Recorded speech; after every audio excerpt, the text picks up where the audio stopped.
Nabi dan Rasul, di kalangan para al-akhyar, as-salihin, as-syuhada, al-arifin, al-muqarrabin, al-ruk'is sujud, atau dengan individu yang paling kerdil, yang paling hina di sisi Allah. Kalau ada Allahu Akbar di dalam kehidupan mereka, cabaran, ujian, tantangan, problem kita seperti apapun hebatnya, tetap itu akan menjadi lenyap dengan Allahu Akbar, Allah yang Maha Besar. Menenangkan hati yang pertama, membuat kita jadi tentram, membuat hati kita jadi tenang, membuat kita tidak terombang-ambing, membuat kita tidak mabuk kepayan, membuat kita jadi senantiasa selalu mengabdikan diri kepada Allah Subhanahu wa Ta'ala. Allah bukan selain daripada Allah, bukan mal, bukan duit, bukan harta, bukan tahta, bukan wanita, bukan politik, bukan tempat rekreasi, bukan bisnisnya, bukan keuangannya, bukan lingkungannya, bukan masyarakatnya. Allahu Akbar, Allah yang Maha Besar. Sehingga dengan jelmaan daripada kalimat Allahu Akbar yang tersemat di dalam hati anak sampai dewasa, seakan-akan seperti isyarat daripada Allah Subhanahu wa Ta'ala, Allah nak jadi apa nanti, nak kerja di mana saja, dengan profesi apa saja, terserah kamu menteri, kamu sultan, kamu raja, kau presiden, timbalan, menteri besar, kau gubernur, kau camat, kau DO, kamu bupati, dicampur bau sebutannya. Bupati itu sama dengan DO, camat itu hak bawah lagi daripada bupati. Itu semuanya dalam sebutan yang saya sebutkan tadi itu. Dia jadi kopar, dia termasuk seniman, dia salah seorang atlet, dia salah seorang artis, siapa saja manusianya tidak akan terumbang-ambing dalam kehidupan kalau pada seketika jelmaan Allahu Akbar itu masih segar dalam hati dan juga dalam perasaan. Ini hikmahnya Allahu Akbar, Allahu Akbar. Kenapa jadi sampai terpindah, terumbang-ambing dengan hiburannya, terumbang-ambing dengan lakunannya, terumbang-ambing dengan musiknya, terumbang-ambing dengan duitnya, terumbang-ambing dengan kekayaannya, terumbang-ambing dalam politiknya, terumbang-ambing dengan masyarakatnya. Ya Arhamar Rahimin, pada malam Jumat terserah, mungkin itu di Bukit Bintang, atau juga di Kentengalan, ataupun juga di Ancol, atau juga di Jawa, ataupun juga di Hajai. Terserah, sebutkan saja tempat-tempat maksiat di antara daripada tempat-tempat yang paling kotor di dunia dengan kemaksiatan dan juga dengan pelajarannya. Itulah yang disebut dengan Hajai, tapi disebut dengan Pattaya. Itu Facebook. Katanya saya juga tidak tahu. Itu tempat yang paling kotor, tempat yang paling jijik. Kalau dia berada di situ sekalipun fitnah cabaran tercabar dengan hiburannya, gara-gara kena hiburan akhirnya tumbang, gara-gara kena perempuan akhirnya tumbang, gara-gara kena harta akhirnya jadi tumbang, gara-gara kena gila politik akhirnya pun juga jadi tumbang. Halalkan semua cara. Dalam prinsipnya, tujuan dan matlamat menghalalkan segala cara. Tak kisah apakah kira-kira dengan mempelajari ilmu sebagai batu loncatan ibadah untuk mencapai suatu tahta harta dan wanita, ataupun juga mengampu sana ngampu sini. Kenapa sampai jadi seperti itu? Itu pada waktu dengan jelmaan Allah yang Maha Besar, kalimat tadi itu sudah mulai terhakis dan juga terpadam daripada kehidupan seseorang. Kalau pada itu di dalam hati seseorang yang besar itu adalah Allah, yang agung itu adalah Allah, yang hebat itu adalah Allah, yang mulia itu adalah Allah, yang pengasih itu adalah Allah.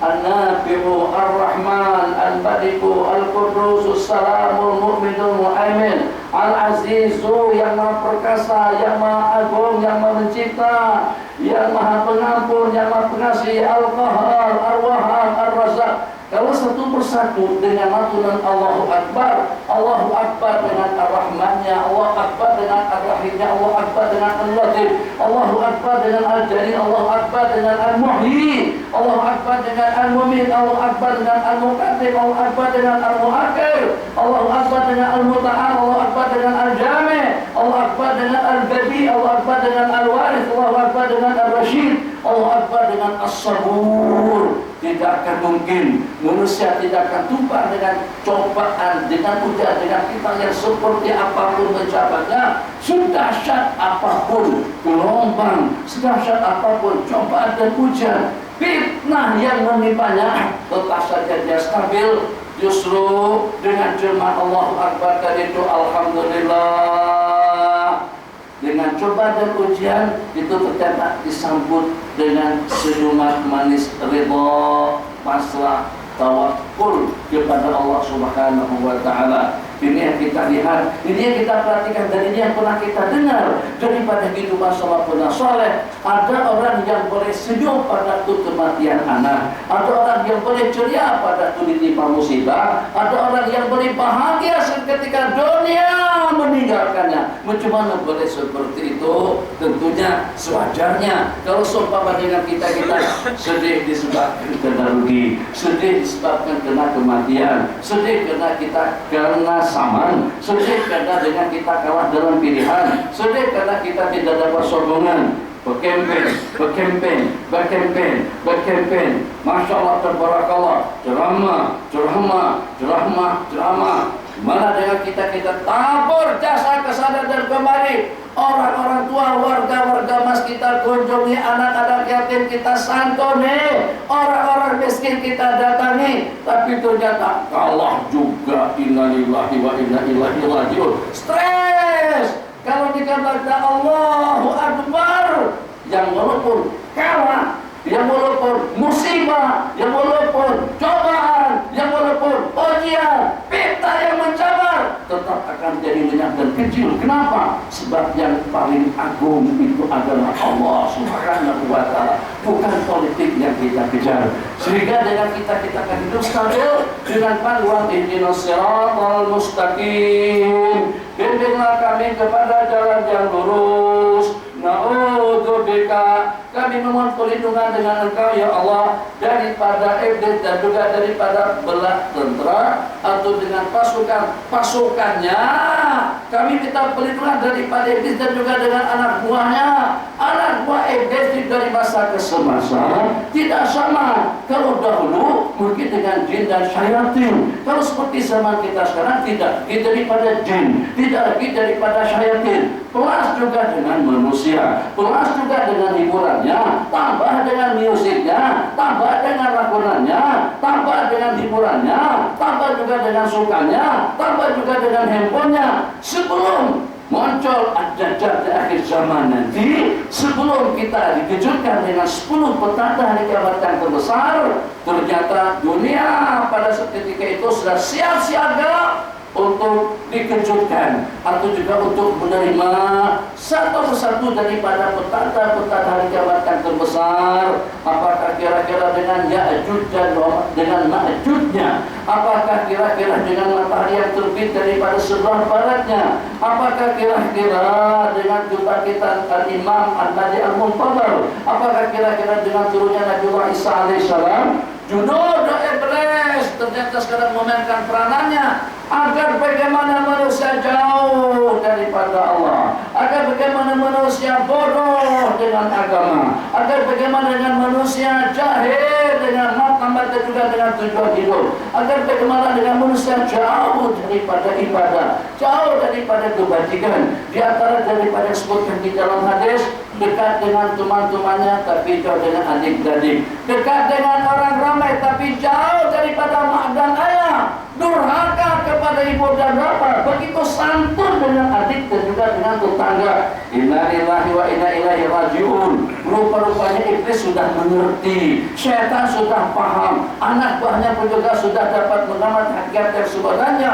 Orang Islam kalau saja disuruh jangan sembahyang, jangan puasa, jangan zakat, jangan ke Mekah, jangan laksanakan wudu, jangan laksanakan syariah, itu kita akan memberontak, kita akan protes. Mana boleh sembahyang itu sebagai suatu kewajiban, mana mungkin puasa itu sebagai suatu kewajiban, mana boleh itu yang namanya zakat, itu yang namanya haji, salah satu dari para Islam yang 5. Jadi syaitan tidak katakan kepada kita seperti itu, tapi syaitan dengan hiburannya, syaitan dengan anak buahnya, iblis dengan pasukannya, upaya mereka sekarang ini dengan perantaraan hiburan.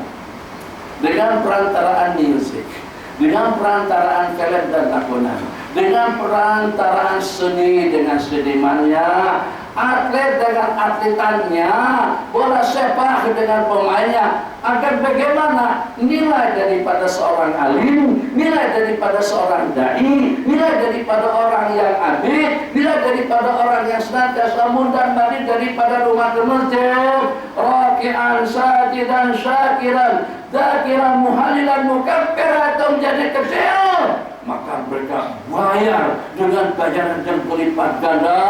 Untuk kakinya Maradona dahulu tidak kurang harganya daripada dalam 15 juta dolar. Untuk asuransi insuran kepada Rivaldo pada masa itu tidak kurang daripada 35 juta dolar Amerika. Sekarang nilai pemain-pemain itu juga dengan 100 dengan pemain bola sepak, ada yang sampai berbilion-bilion, tidak kurang daripada 198 juta pound sterling. Itu yang namanya Neymar, yang namanya Messi. Itu guru yang mana satu, kiai yang mana satu, ahli ibadah yang mana satu, ahli zuhud yang mana satu, yang dengan keberadaannya boleh membuat suasana jadi pening, yang dengan ilmu dan bimbingan yang membuat manusia jadi tenang dan juga menjadi terbimbing, yang dengan panduan dan juga dengan nasihat yang membuat manusia akan selamat daripada hari kiamat. Itu berapa dibayar? Jadi satu pernyataan statement daripada salah seorang daripada kementerian dalam negeri menyatakan bahwasanya negara telah membeli 3 orang ulama, misalnya bukan 3 orang atlet, telah mendapatkan 3 orang ulama daripada Timur Tengah, yang satu dibayar dalam harga tidak kurang daripada 1,3 miliar, yang satunya lagi dalam 2 miliar. Itu tidak pernah berlaku di zaman kita sekarang. Tapi kalau dengan atlet, banyak pemain kesebelasan kita itu bukan sebanyak dari tempatan. Kita nampak ini orang Afrika, ini Cina. Tapi di kelab-kelab kita ada di kelab Melaka, ada di kelab Seremban, ada juga di Pahang. Hampir tidak kurang daripada separuh pemain kesebelasan kita itu terjadi daripada pemain luar. Dibeli, dibayar. Ini diantara daripada usaha dunia untuk menjauhkan kita daripada kebajikan. Sebab benar mereka tahu peranan daripada yang namanya bola sepak, peranan daripada yang namanya sukan, peranan daripada namanya seorang atlet. Masya Allah, tabarakallah, benar peranan yang kita lakukan terhadap mereka itu dalam 10 kali ganda, 100 kali lipat lebih dahsyat dan lebih hebat daripada pengorbanan yang kita lakukan demi untuk agama. Berbandingkan ya Allah yang Ar-Rahman, boleh isyarat 2 menit lagi, tahu 2 menit, 3 menit nanti kita langsungkan ada isyarat lebih dahulu. Misal saja tadi saya sebut pada masa di pengajian pondok, dalam masa di pengajian tadi itu Allahumma sholli ala sayyidina Muhammad, tentang pengorbanan yang secara pasti tidak ada seseorang yang dapat memastikan bahwa pada tujuan bertarung dia akan menang. Pasti itu tidak boleh. Yang walaupun ikut kajian, ikut pengamatan, ikut penelitian, kita boleh menang. Kita akan kalahkan Indonesia 3-0. Itu ramalan. Kita akan berebut Piala Asia, itu amalan angan-angan. Kita akan boleh menjuarai dan juga mendapatkan Piala Dunia, itu juga angan-angan. Yang walaupun tidak yakin dengan hasilnya, tetap saja pemain bola sepak itu berani bertarung, turun ke padang, tungkus tumus, serang lagi, 4-4-2, 3-3-4. Ataupun juga dengan 4-3-3, itu juga dengan 8-1-1. Kita kuatkan pertahanan kita, itu juga dengan kita dalam permainan 1-1-8. Sabar dulu, 1-1-8. Masya Allah, dan Allah dengan harapan kita berhasil untuk mencari gol. Pasti, tidak pasti. Tapi ternyata dengan penyokong setia, tapi itu lebih setia daripada penyokong agama dunia tarbiyah dan taklim yang dengan mereka sangat terbang, pergi jarak ukuran tidak kurang daripada 8 jam sampai pada 9 jam terbang untuk sampai ke Arab Saudi, untuk kita sampai ke Qatar. Ini baru-baru tadi diadakan Liga Arab, ternyata piala diusung oleh kesebelasan kapal. Tak kisah 10 jam, 20 jam sekalipun di Amerika, 16 jam sekalipun di Eropa, dengan penyokong bola sepak, penyokong atlet sanggup berkorban sedemikian rupa hanya dalam rangka untuk memberikan sokongan. Kenapa? Sebab bola sepak akbar, bola akbar, musik akbar, empong akbar, ikut fashion masing-masing. Nah, itu ceritanya. Ada yang katakan politik akbar, takbir politik, takbir duit, takbir harta. Kalau pada itu yang akbar itu selain daripada Allah, maka akan berlakulah kejanggalan-kejanggalan yang seperti itu. Maka dengan demikian pun fitnah akan senantiasa selalu menyelimuti kehidupan umat. Kenapa jadi tercipta? Kenapa sampai tercabar? Kenapa sampai terumbang ambing? Sebab dengan passion manusia, nada dan rata sudah tidak sama. Yang itu besar adalah politiknya, menurut ini adalah ekonominya, yang sana hartanya, yang itu kecantikannya, kecantikan saja ya Allah. Sampai botak kepala Datu Alif untuk carikan produk-produk baru supaya muka lebih licin lagi. Sampai habis waktu Datu Pindah dengan iklannya supaya Melayu tergampar, terpancing, tergoda untuk membeli produk-produk baru daripada mereka. Kenapa? Sebab karena gila kecantikan. Agar bagaimana hidungnya mancung, agar bagaimana kulitnya polos, agar bagaimana kulitnya jadi halus, agar bagaimana jadi rapi, agar bagaimana. Tidak lagi yang akbar itu adalah Allah. Cantik karena Allah, cantik. Duit karena Allah, cantik. Itulah panduan Allahu Akbar dalam hidup. Coba dengar lagi. Jadi sebentar lagi kita akan dengar lagu azan. Lanturannya seperti apa? Apakah kira-kira muadzin akan berkata Subhanallah, Subhanallah, dan tetap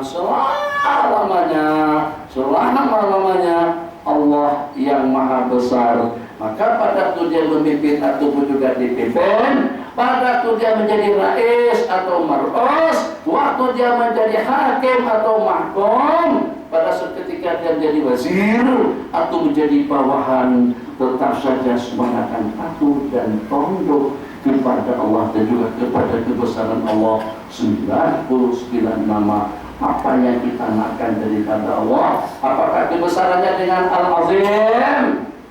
Apakah kira-kira kedudukannya dengan Al-Jabbarul Qahhar Al-Muntaqim? Apakah kira-kira kebijakan dan keadilannya dengan Al-Hakamul Adl? Apakah dengan keramah tamahannya dengan Al-Latif, Al-Khabir, Al-Halim yang maha tabah, yang maha mengetahui, maha khabir atas segala perkara yang berlaku. Dan terlebih dahulu jangan dilupa letakkan jantung.